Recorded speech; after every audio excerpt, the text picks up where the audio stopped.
अच्छा लगा लोग के तो बोले के ना पड़े एक बार ताली चारों तरफ से बजा दिलो अच्छा लगेला गाना गौला के बाद और एनर्जी बढ़ेला हो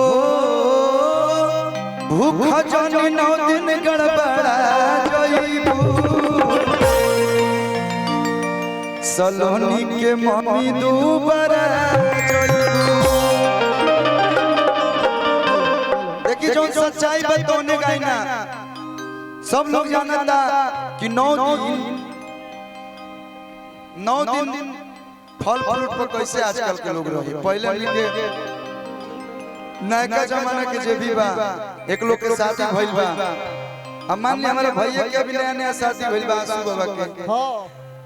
अभी एक मलिकाई 9 दिन फल फ्रूट पर कैसे रहे जेकरा मुंह है मैगी लाग गइल बा जो मैगी खा लिया वो कैसे बिना 9 दिन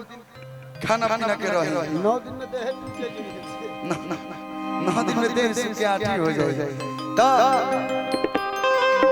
मलिकाई कहा तारी के जी सुनी ना हम हुए मेरी नवरात्र भूखब हम 10 बार तो कह देने कि बैठी लो ना बैठी लो तो हम कैसे फिर से बोल देते जगह बहुत बा खड़ा रहे के तो और मिनट पीछे चल जाए तो बैठ निवेदन का नया खून बा का करो हम वो जो गइया प्रति तो हम खड़े हो गए लेकिन ठीक बा बैठ जाइए लोग अच्छा निकलेगा ना बैठ निवेदन बा तो कहा तारी सुनी ना हम मेरे नवरात्र भूखब जाई के रेवती बाजार से जोन जोन पूजा पाठ के सामान लागेला ले ले आई कैसे कहते रे प्रिंस मौसा की भूखब हम नवरात्र रेवती से कलशा लईनी माई के कृपा भइल रउआ जसपति पवनी तो जे हस्बैंड जी कहता रे अरे भूखा जानी 9 दिन गड़बड़ा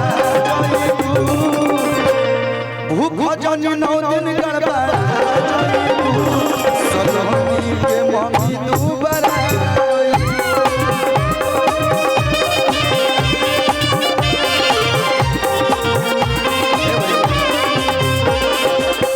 आप लोग जैसा कोई नहीं है यहाँ पे मतलब कहना है नहीं पड़ रहा है आप लोग एकदम जो साथ दे रही है समर्थन गोला चाची आशीर्वाद दी जल्दी बियाह शादी हो और सब भोजपुरी गायक लोग के बियाह शादी में बहुत परेशानी होता था कहा जाने कहा बॉलीवुड में रहता बियाह शादी कब कहोगे तो भोजपुरी गाता है अच्छा ठीक है भैया मतलब उनका गोली थोड़े ना मारने जा हमनियों के गाने कहीं ना चले ठीक है पढ़ा लिखल है 10 तक पढ़ ली है एकरा बाद काम चलता हमार का हो हेलो कि अरे भूखा जानी 9 दिन गड़बड़ा जइबू सलोनी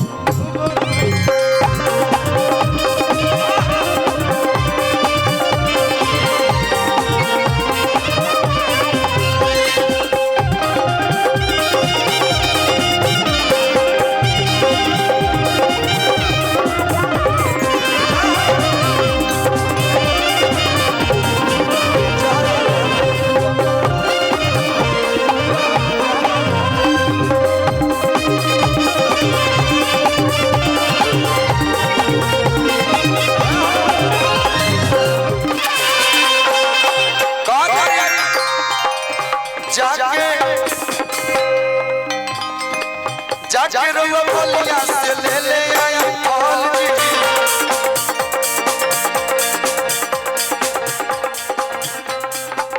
जाके रउआ बलिया से ले ले आई फल जी माई के कृपा से हो हम सब